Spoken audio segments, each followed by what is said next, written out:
What is going on, gamers? Avatrex here, and I'm gonna be showing you my Lost Battlefield run from yesterday.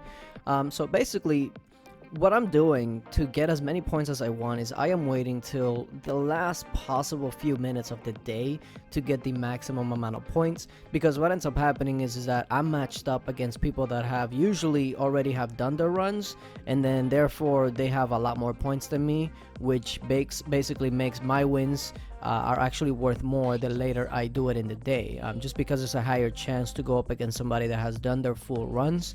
But if you're a person that is usually asleep or can't get on around that time, it's better to do it early than to miss a day completely. So, you know, if you can't be up at that time, I wouldn't recommend it. But if you usually are, depending on your time zone and your work and all of that, then I would recommend doing it 10 minutes before, you know, server reset.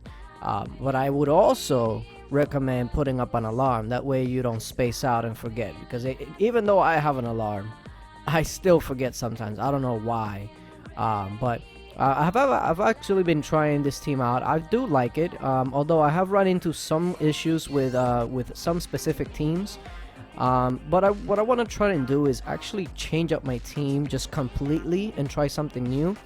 The only problem with that is that because the rewards are fame, I don't really want to lose out on a lot of fame and fall behind just trying different teams that I don't know are going to be that effective or not.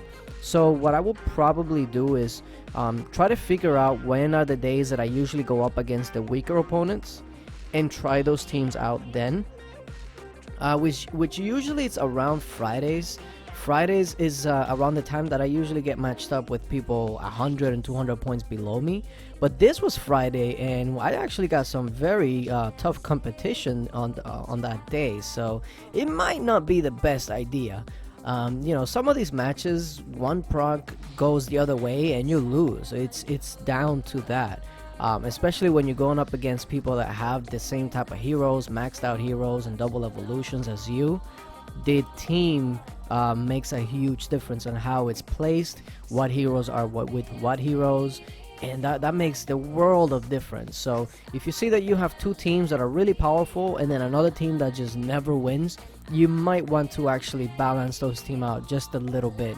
A lot of people ask me, you know, well, what hero should I put here, what hero should I put there?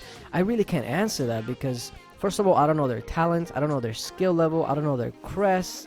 So there's a lot of different factors that will go into it that might not make a hero good for a specific team or bad for another team. So I really can't answer that. You just got to know your team, know what best works for you, and try to, you know, put the best team together. Now there's probably some people out there that you might not be able to beat even with the best teams that you got, but that's why you got to figure out what's your limit and then stick to it. If you see somebody that you can beat, just go to the next person. You know, 20 points is better than 10 points is the way that I see it.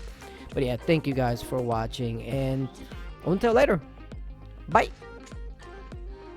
Oh, and by the way, let me just give a little shout out to my buddy Nuno, which is gonna be at the end of the video here. He's been letting me know that he wants to be famous, so this is your 10 seconds of fame, Nuno. Here you go.